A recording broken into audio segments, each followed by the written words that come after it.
Sabzavot borki, uni yegan odam o'zini yengil, sog'lom va xotirjam his qiladi. Bu sabzavot yurakni muhofaza qiladi, ko'zni ravshanlashtiradi, miyani tozalaydi. Hatto Hazrat Yunus alayhissalom uchun ham bu sabzavot shifo manbai bo'lgan. Alloh taolo Yunus payg'ambarni baliq qornidan chiqargandan keyin u zotga soya va shifo uchun aynan shu sabzavotni o'stirdi. Qur'oni Karimdan oyat: "Va uni kasal holda bir tekis yerga tashladik va uning ustiga qovoq daraxtini o'stirdik." Bu sabzavotni iste'mol qilgan inson faqat sog'lom bo'lib qolmay, balki xotirjamlikni ham his qiladi. Uni sho'rva, shirinlik, hatto sharbat sifatida ham iste'mol qilish mumkin.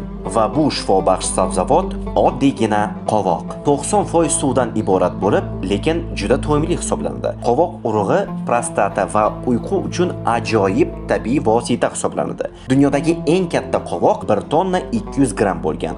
Qovoq payg'ambarlar taomlari qatorida zikr qilingan. Allohning shifosi tabiatda, qovoq esa uning yorqin misolidir.